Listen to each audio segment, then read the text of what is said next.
My friends, ladies and gentlemen, Apex Legends Season 4 is upon us. Whether you know it or not, a lot of people believe that Season 4 is going to be dropping on February 4th. Why? That is when Apex launched a year ago and gave the world this wonderful game I've been playing and many of you have been playing for the past year. Now, the game has gone through ups and downs. It's gone through trials and tribulations. It's been good, and it's had moments of not being so good as far as many of the community's eyes. But the whole point is that we're here now. And what does that mean for the future? Looking ahead is something I want to do more this year. We talk about what is, what was, what can be done to be a better player in the future, but I want to talk more about what could be, what the development of the game could be, and where we can go, not just with Apex, but in gaming, and bring these topics up a little more often, which is why today, in today's video, I have put together not 40, not 45, but 50 things we need and want in Apex Legends Season 4. And it wasn't just me, it was all of you who helped be a part of this. So if you were aware that I post things on my community posts in YouTube, a very quick aside, you can do this, you can check it out. I sometimes do blog style posts, sometimes I ask questions, and a lot of you answered. I'm talking, I had 450 answers plus in about a day of what we need and want in Apex Season 4. So clearly you guys were interested, and that's what this video is all about. Breaking down your best answers and giving them in a list. And also, if you haven't, go ahead and comment down below what your thoughts are for Season 4 so we can get this game in the best place possible for us all to keep enjoying it and loving having it every single day. Let's start with number 1 and get to the video here. First, the main thing I've wanted since it came out has been more outlets to use the red legend tokens. Now, this is a great suggestion. The red legend tokens, if you haven't seen them, actually are some of the things that I don't use very often. I have 112,000 of them, and they're, yes, meant to buy new legends. But since the inception a year ago, we have only had 3 reasons to use them on legends.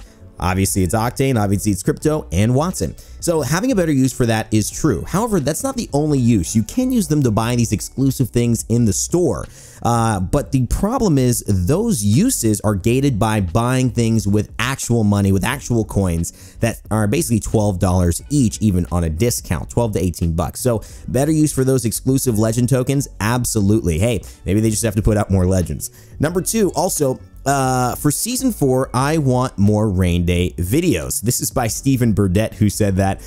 Thanks, Stephen. I want him too. Obviously, you guys know I do a lot of esports casting. I've done it for Apex. I do a lot for Madden right now. I've done it for Paladins and Smite and different games in the past, but it's also something I do while I'm working with YouTube and working on my YouTube channel. So you will see me back and forth at times, no matter what, but hopefully we will have a lot more consistent videos this year with some big announcements coming up to allow me to do that a lot easier. Stay tuned. By the way, the first one was by Dixie Normus. Yes, Dixie Normus. Thank you for the first one. Number 3, let Caustic's teammates move through his gas at full speed. That is all. This one's by Hapante. Thank you, Hapante. I believe this is a great note. Caustic has always been one of the most annoying characters to have on your team for this reason alone. I mean, he's a great character. He's very good offensively. He's a little bit more of like an offensive Watson where he can siege plus also defend pretty well, but his gas is just really annoying to play with as a teammate. It slows you down, and I like the change that they made to Kryptos' drone, no longer slowing teammates. I think they should do the same thing for Caustic's gas. Number 4, Mirage. New passive to be invisible while reviving teammates. Now, Mirage already goes invisible when he's knocked, but when he's reviving teammates, that could be a nice twist. Hey, Gibraltar just got a new passive under his dome. He gets a faster revive, so maybe Mirage is in need of a little bit of the same treatment. Number 5, Caustic soft rework to make him more like Smoke from R6, and that way make him more fun to play as and against.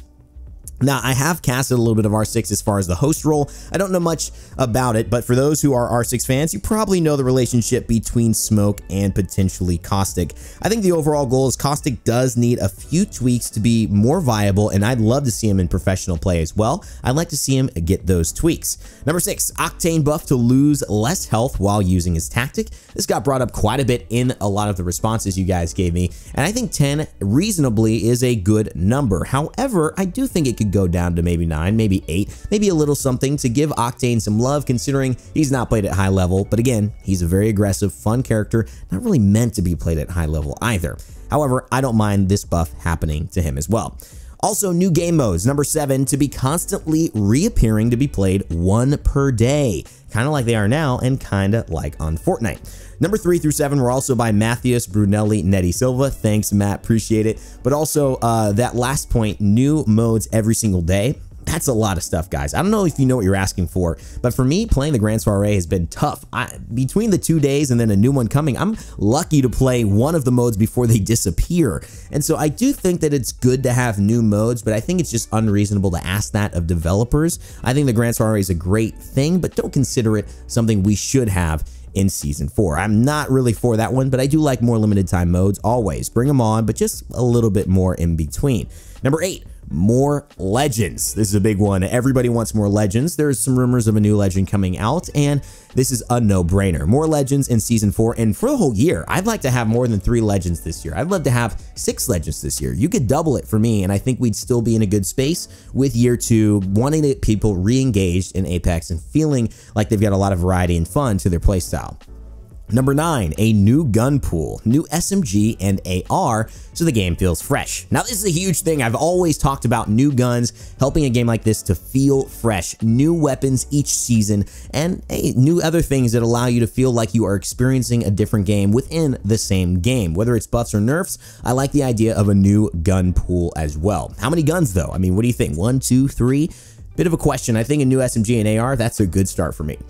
Number 10, more rewards for ranked. Now, this is a decent note. There are already some rewards for ranked, and they scale up based on how high you climb. Not everyone can climb as high as a Predator, and it's not just about skill. Oftentimes, going from Platinum to Diamond to Predator is less about skill, although skill is important, but it's more about time and intention. If you really want to get to Predator, you can, especially if you're a Platinum to Diamond level player. It just will require some more effort, and some players will be able to do it a little easier. Some players will have 2 other friends that are also Predator caliber. Some people will only have themselves who could be Predator, and maybe their friends are only, you know, gold caliber. So it's not necessarily about having those ranked rewards be so gated at the top. You should have some, but maybe an extra little thing that you can earn just for playing more hours of ranked. I like that. I'm not against that. Let me know what you guys think that could be. I am for distinguishing, though, the players who really do put the time in and giving them more rewards. I still agree with that completely.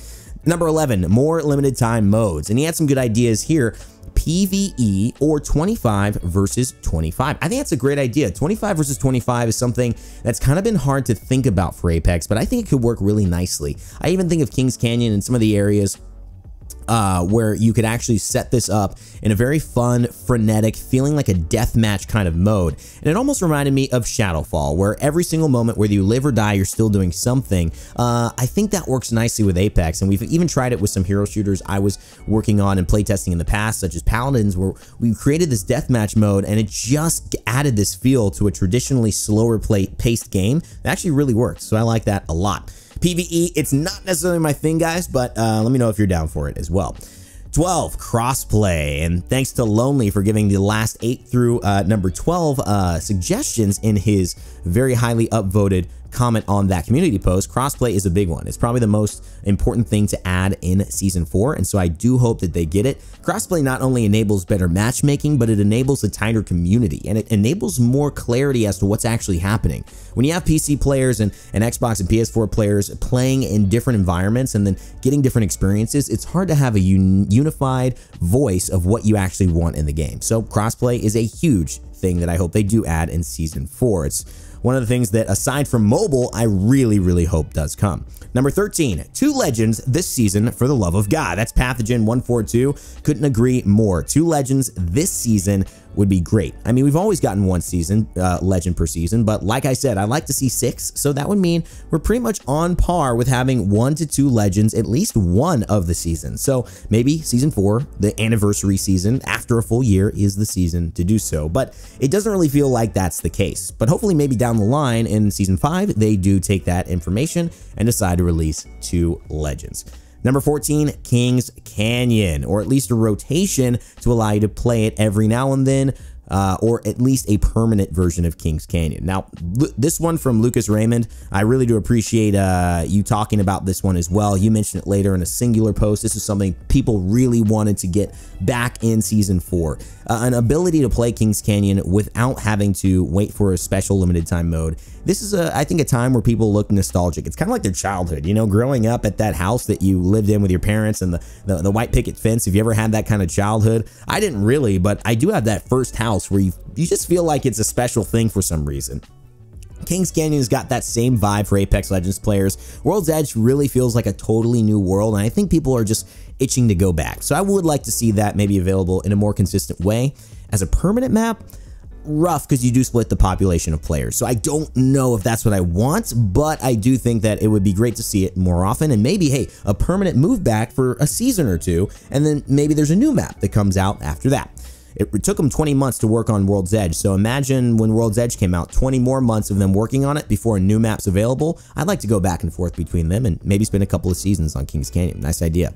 Number 15, that and more character buffs and no nerfs. This is a big idea, and this is Of the Earth, who gave reason 14 to 15, although Lucas Raymond specifically pointed out the Kings Canyon later on. I think the no nerfs and buffs thing is an interesting dynamic. I love that word, so you may hear me use it several times in this video. And if you are enjoying this video and this list, leave a like, let me know why, and of course comment your own thoughts down below if I miss anything. But Capcom has a famous way of buffing characters and not nerfing them as far as their mentality for how to get characters that aren't viable into the meta. Some other developers I've worked with, they like to nerf and then try to bring things into parity that way. Bring balance by bringing things down that are too strong. I think you need a little bit of both. Obviously, if something's too strong, you gotta nerf it a bit, but I do like the idea of generally trying to buff things that are underplayed versus nerfing all the things that people really love. I think you get the community bonus points, and I also think you get your game feeling better and more available, because then you have more choices of who's good and what you can use to win. Number 16, I would like to see cross-platform play. Moses, you already pointed that one out, but he pointed this out specifically, Moses Pittman. This has been pointed out before, but I think cross-platform play, again, is one of the biggest things that we need in Season 4. I doubled up on it because I truly do believe this is one of the big boxes we still have yet to tick on Apex, that things like Fortnite have, that really do allow it to have a much tighter-knit community and a little bit of a better matchmaking system in regards to whatever their player base currently is. Number 17, Octane needs a rework or a buff. I see this a lot, so you'll see some more mention of this later, but Octane seems to get a lot of love about getting a buff. We talked about the specific buff earlier, but in general, people are looking at Octane and saying, how do we get him available to be played at a higher level, and not just a, let me just mess around and W key at people, into them, and just say, hey, let's figure out if this is going to work out in my favor or in yours. I'd love to see that too for Octane. How? That's the real question I want you guys to help answer. Also, another one, number 18, a new grenade type. Now, Sander Perry, thank you for your thoughts, but I think a new grenade type, a new ordnance, is something we don't mention often, but could be great.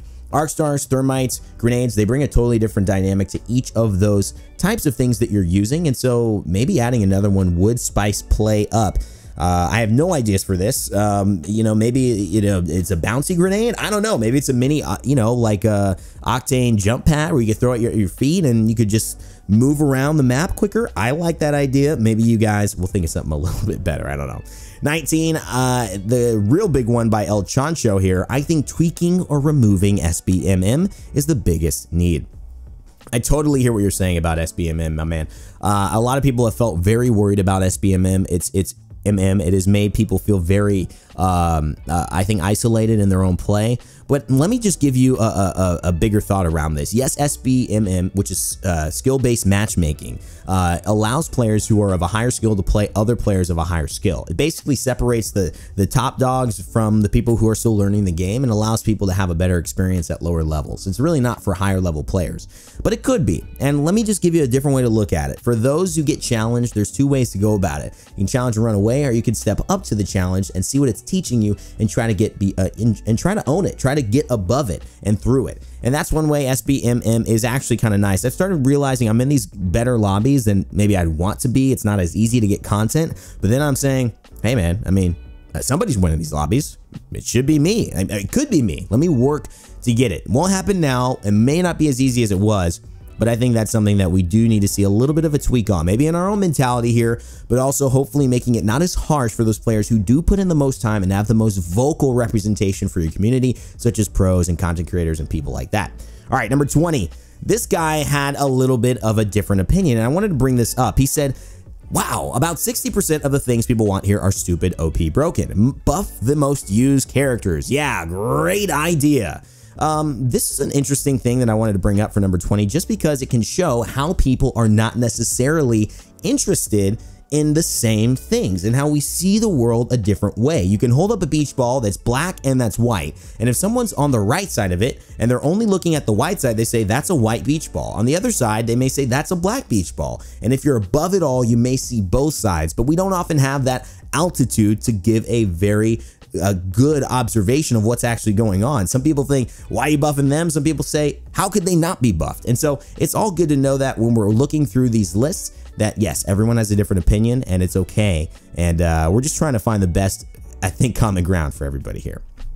All right, but he did also mention to not have any error codes, and this is one of those things that is very hard, but I definitely agree with. Not having any error codes, probably impossible, but I think that fixing the net code so that it does allow players to have a more legitimate, streamlined experience while playing Apex during the time they have. You know, some people only have 30 minutes. Some people put a lot of money in the game, only have 15 minutes before they get to school or to work, and they want to get the most out of that. And I definitely agree that's a worthwhile mission in Season 4. 21. Maybe slightly different colored caustic gas to be able to differentiate between friendly gas from the enemy, like maybe yellow gas for enemy and green gas for friendly. Frostbite 38, thanks for 20 and 21 on the list. And yes, I agree, a great distinction could be very helpful for players playing against and with a caustic. Number 22, permanent singles and duos. I love this idea. I think duos and solos is a great mode. I'd love to see that come back with a little bit more flexibility as to when I want to play it. And although maybe the population isn't big enough in their eyes right now to separate the players for single solos and duos and the normal Apex and the limited time modes, I do think that I'd love to see them more often in Season 4. Number 23, the Mozambique Nerf. We need it. As a joke, but I had to put it in. Fat Gamer Jaff, thanks for 22 and 23 on the solos and the Mozambique. Number 24, more game modes. With its cast and abilities and arsenals, there's just no reason why that game should be limited to a battle royale formula. Modes with tighter arenas, modes with casual respawns, modes with better objectives, modes. That's Broken Fiction saying he needs more modes, and I do agree. Like I said, I worked on Paladins for 3 years. I was the head caster for that game and talent manager for our esports scene, and I worked very closely with developers throughout it all. And it was a hero shooter, very much like Overwatch, free to play like Apex. And one of the biggest things towards the end of the development cycle I was there was trying to find new modes, from PvE things that we did, from a battle royale, from deathmatch, from just different types of game modes to be limited time modes that were very, very fun. I do agree that when you have a roster as interesting and quirky and with the amount of weapons you have in this game and the way people can play differently, I do think that this is built for a lot of different modes and a lot of different opportunities. And people to explore that in Season 4 on the Respawn team, it'd be a great investment in my eyes for all of Apex Legends players to enjoy, especially the community that's playing every single day to spice up their experience. I don't know about new players though. What do you guys think? If you're new, you haven't seen Apex in a while, do those things intrigue you? I'm not sure if they do. I think it's more of like committed players who actually really like that stuff.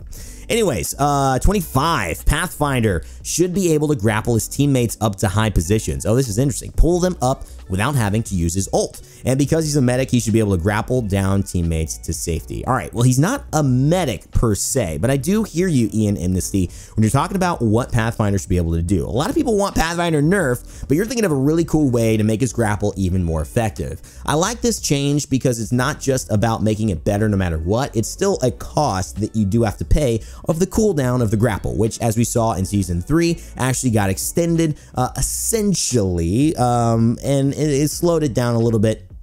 And I do want to say that this is something that will probably be on the back burner for a lot of people, but it's a very cool idea. Thank you for the offer, my man. Can you imagine Pathfinder grappling up Gibraltar up to the top? I mean, that would be amazing. Throws the ult down, you're in trouble if that ends up getting down. All right, 26, Octane and Mirage to get a good buff. That would be neat.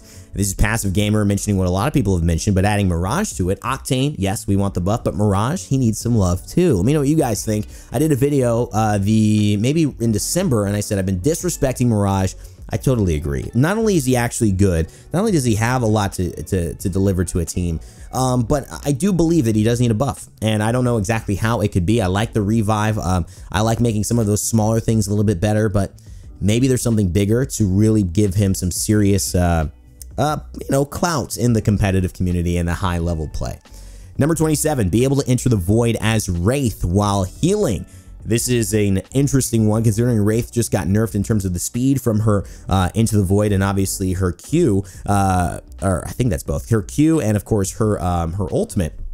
The ability for her to be healing while whether queuing or whether going through her ult as well, especially as a teammate. I often think about this. I'm hitting a Phoenix kit. I want to take Wraith's portal, and then all of a sudden I'd have to know I'm stopping my Phoenix hit. It'd be nice to use that time while invulnerable as a teammate to be able to maximize that heal. I think if you're going to buff Wraith again, since you just nerfed her, this could be an interesting one. Let me know what you guys think about that, or if it'd be too OP. Number 28, Wattson traps don't hurt Wattson.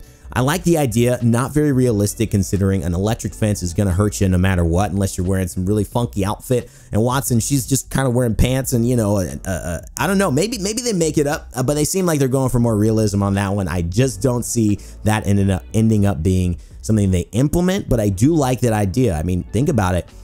You look at the Caustic gas maybe being changed. You look at Krypto now, his drone doesn't slow his teammates. It does still damage their shields though.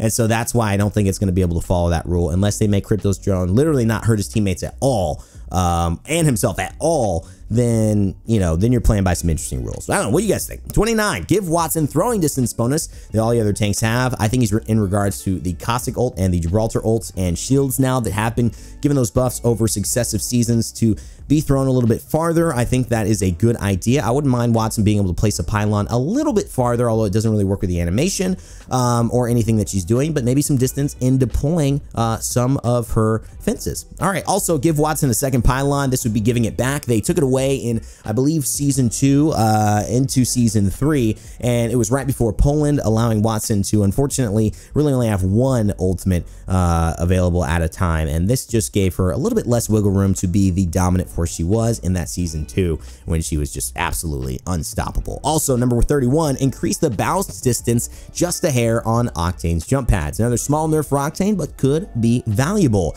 I think these are all great ideas, and they do seem like they're definitely giving credence to a couple of these small nerfs that could make Octane players feel like they're being listened to. Number 32, more ways to earn Apex packs. A lot of you guys have always wanted them, and there are events coming out, but there could always be better ways to earn packs in a game, especially when you're talking to the larger community. I feel like I've got enough, but I'm probably in a different position than a lot of you who are trying to earn some packs and make sure that you can get maybe that one skin that you're looking for, or maybe, just get some new stuff in this game that you play a lot of. I'm always about being able to get more free stuff for the people that play this game a lot. I'm so down for that.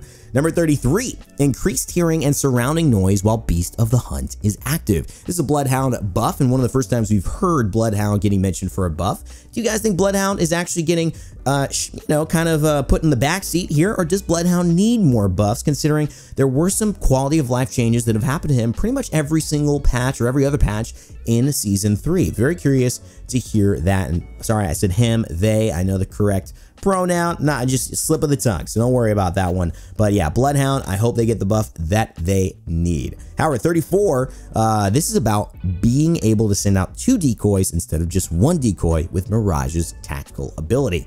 This is an interesting specific look on what could happen for Mirage's buff. I do think that the tactical ability that he has is good as it is, but being able to send out 2 or having 2 different charges for it, that if you can use them twice in succession or kind of one, and then you can have one while the other one's kind of still on cooldown and you could get 2 back again for a big fight, I do like that. And I think it's a strong buff for him to really be able to bamboozle people, as well as, for a guy who can make 1 illusion, feels like he could be able to make 2 pretty quickly. I don't know what technology allows him to do it, but I feel like he could do it. 35, be able to pick up drop items with Kryptos drone. Now he can open bins, he can open doors, he can interact with banners, and that seems to be the only thing that he can pick up, because a banner doesn't necessarily seem to be a physical item you carry, but it actually is. If he can do that, maybe he can pick up something like a vault key on an actual body, or maybe he could pick up ammo. Maybe there's something he could pick up with his drone that's effective, that's valuable, that's tactical, but maybe not loot their entire body, like bring a shield or something like that back on the drone. Let me know what you guys think about that idea, but I do like it quite a bit. All right, number 36, we got 15 more to go, and we are slamming through this video, guys. Thanks so much for watching. I know it's a long one, but it's a lot of good information for Season 4. 36, permanently marked traps seen by Kryptos drone. Honestly, should just be a general recon class passive ability that all recon characters would get. I like this idea. It's pretty simple, pretty straightforward. Marking traps when he sees the drone. A lot of things by Kryptos drone are seen and marked, but then if you move out of range, they are no longer marked. So I think the ability to mark certain things, whether it's a trap, whether it's a pylon, whether it's where an enemy was with a little bit of that Bloodhound passive where you go, okay, they were there and 10 seconds ago, it's still kind of semi-highlighted while I'm moving out of range. I like that for Kryptos drone. 37, increase the damage done by Caustic's Nox gas grenade. All of these 27 to 37 were done by Austin Gold. Thanks for a great answer with a lot of upvotes. And I do agree that Caustic could get some type of buff. This isn't the one I would suggest. His gas already does enough. If anything, I'd like to see his gas more friendly for teammates so that the experience of playing with and against him, with and as him is better for everyone involved. I think Caustic's fine as far as damage. Number 38, Buff Bloodhound. Here's the big one. Oh my God, excuse me. Sorry. All right, remove his roar at the start of his ultimate. This is a comment I'm reading. Remove his roar at the start of his ultimate and remove his breathing noise while in it. Make the glow of enemies more clean looking. You know what?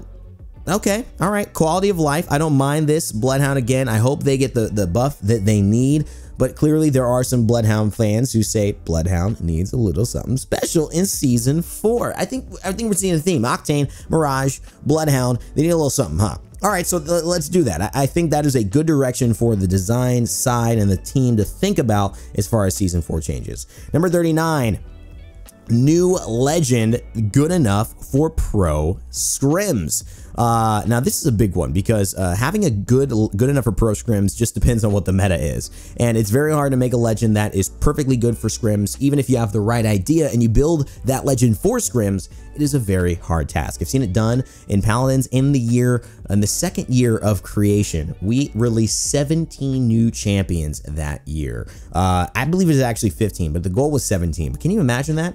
Every single month you're releasing a champion and a half, pretty much. I mean, a champion and a quarter. I mean, that is so many new legends, and all of them try to get, you know, to the idea of let's be effective at pro. But guess what? The only ones that are still first pick are some of the first ones that ever came out. And part of that is because you put your best kits on your intro characters for the game. I mean, that's why Wraith is played. That's why, you know, you look at Paladins, a person like Makoa is always played. You look at a lot of these games and you see characters like Mercy played often. You see these things and you go, okay, there's a reason why these are still strong kits, and it's very hard to make up a kit now out of thin air that's better than that. But I do hope they do it. Watson ended up getting it done. Let's see if they can do it again. What would it be in your eyes, guys?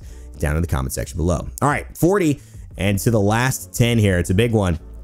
Nerf the Scout. 1216 JPR, thank you for 38 to 40. Your last thought was nerfing the Scout. I agree, the Scout is a very strong weapon, but I also agree with the way Capcom looks at it, which is let's buff the other weapons. With the Scout becoming so much better, I'd like to see a little more love to the longbow again to make it more viable in comparison to the Scout. I'd like to see, you know, the charge rifle is a weapon that just feels bad when it feels good. You know what I mean? When you're playing against it, it just feels bad when it's good. So I think it's cool to have it where it is. Maybe a triple take buff. Let's get things in parity versus nerfing the Scout. That's my opinion. But again, yes, the Scout, maybe a little headshot bonus damage nerf. It already shoots very quickly. Maybe having that potency, 54, 61 headshots is too much for a weapon that shoots that fast. All right, 41, nerf Gib, nerf Pathfinder. This is an interesting idea. Two very top characters. Clearly, Gibby is not being nerfed anytime soon. Pathfinder, however, could probably see some nerfs, but again, Pathfinder's strength is in his kit, not in Pathfinder getting any crazy buffs. The fact that he can just grapple and have that insane mobility, it's almost like he's always going to be viable, which is what I talked about earlier with kits being so good when they first come out. Now, there's only 8 more for Season 4, and I'm excited to get into them. Again, if you have anything that hasn't been mentioned, go ahead and let me know down below.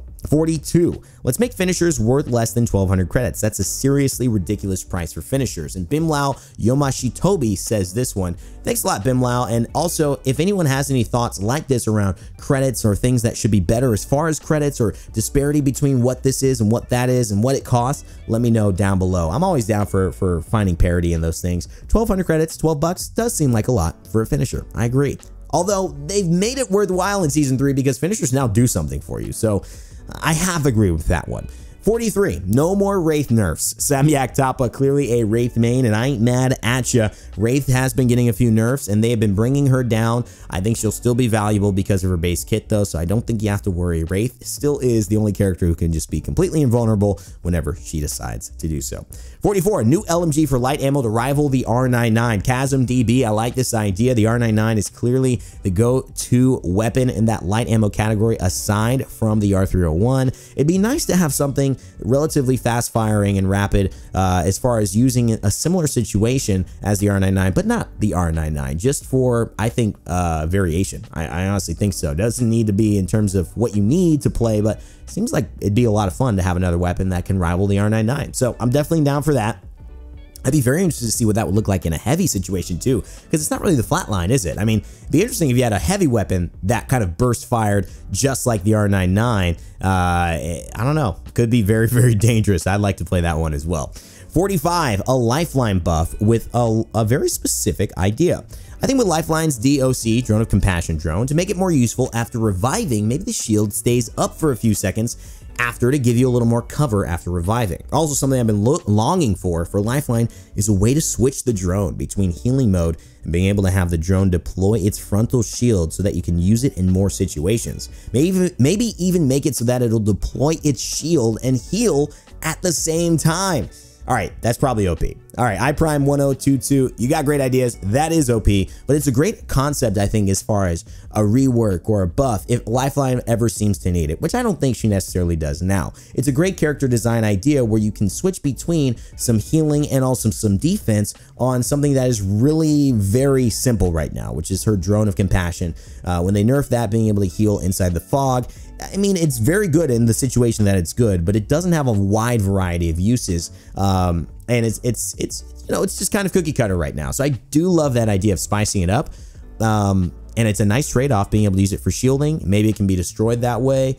And then it can't heal while it's shielding. I like these ideas. All right, 46. Footsteps adjustment, sound adjustment between teammates and enemies. It's confusing. I do agree, Edward Rodriguez. There is a need for footsteps and audio to be adjusted somewhat in this game, but I think that's a continual thing. Season 4 may not get it right, but I think if you have a continued look at the audio in this game to be the best that it can, that is all that we are looking for here, and that's something that we still want to mention as an important note to improve the game. 47, Revenant, Juan Contreras. I agree, Revenant, come on, baby. As part of the 1 or 2 new legends, we'd love to see this new legend. We'll have some videos talking about Revenant as well in the future, coming up before Season 4 and, of course, at Season 4. But if that new legend is truly the one coming, cannot wait. More on that topic, but, of course, bring him on. I cannot wait to have that one. 48, new hop-up, Soccer Snipes. Thank you for this suggestion. It's usually the one I suggest. I love hop-ups because they change the game without changing the weapons. It's a great way to be economic, efficient, and also get the job done with what you're trying to achieve, which is a new playing experience for your weapon play. And the Anvil receivers are probably my favorite hop-up addition. I don't necessarily love the double taps. They're very fun. I think they're very effective too, but I think the Anvil really gave me that level of, I feel like I can play this gun in such a unique way now that I really love picking it up on the Flatline or the R301. 49, here's one of mine, something to spice up the world's edge. A living map and a story, a meteor falling, etc., very much like the Leviathans in Season 2. Now, in this one, you obviously may have seen a few videos talking about something in the sky right now for Apex Legends. Who knows when you're watching this video whether we'll see that have been developed, whether that'll be part of Season 4, but something where there's a living world, where the map changes, where it forces the characters that we care about right now, that have launched themselves into World's Edge for some unknown reasons, for revenge, for glory, to be pushed into the next chapter of their story through the map. I love the idea of a living story in the Apex maps. I hope they continue that with Season 4, and I pretty much have no doubt that they will. And finally, guys, the final one, this is mine as well. The community, positivity, and feedback. Listen, guys, I've been down the road we are heading down as well. And if you've seen some of the Twitter feeds, if you've seen some of the pro players, if you've seen even some of the content creators talk about how, you know, Season 3 has kind of gotten them down in certain ways. They've just not been able to stay happy with some of the weapon balances, with some of the character balances, and with some of the things like SBMM that has kind of changed their experience. let me just send this final thing that I'd wish for Season 4 is for us to be more positive and to be inspired, as Martin Luther King Jr. Day just happened 1 day ago after making this video, of what we can do. See, hate was all around MLK. You know, this was a time where people, because of the color of their skin, couldn't eat at a restaurant. You know, they couldn't use a bathroom. And all you could do, and all he did, was not meet that with anything but nonviolence and acceptance and truth, which is, here's where I'm going. Here's where this society is going. You can be with it or you can hate me along the way, but this is what's happening. And he ended up sacrificing his life for that after he was assassinated. But you have to understand that this idea permeates throughout our culture and permeates throughout anything that you're trying to do in your life. Listen, hate begets hate. And it's one of my favorite lines, and I really, really want you all to get it, that when you have hate and you bring more hate, all it does is bring that more into your world and into your life. And if you do that for a video game, it's the same as when you do it on the streets or with your parents or with your relationship or with your friends or at school. When you throw that out, you get that back, whether it's now or whether it's a little bit later. And when we can move forward into the game that we want, that's why I wanted to make this video. I don't care that it's 37 minutes long. I wanted to say what I want. I wanted to move into what I'm looking forward to, what I'm grateful for. And I think if we spend more time doing that this year, in Season 4, 5, 6, 7, 8, and throughout our whole lives in this gaming community of mine and that you're involved in as well, we will not only get more of what we want, we'll be happier along the way, and we will see more change that we like. Because when we complain into the vacuum, that vacuum is just us. It's a soundboard for us. It comes right back. And we just get to sit with our thoughts and our negative tweets, our negative experiences all day long until we feel so mad, we get sick and tired of being sick and tired, and we eventually change anyway. Or at least I hope so. Hopefully you guys enjoyed this video. Hopefully you enjoyed that message. And I cannot wait for Season 4 with all of you here on the channel. Of course, many things will be happening at Raynday Gaming. I had a huge announcement, coming up so soon, and another huge announcement coming up after that, so I cannot wait. Stay tuned for the videos. Leave a like, comment down below, subscribe to the channel, hit the notification bell to get all my videos, and as always, my friends, never give up, never stop gaming, and I will see you all next time.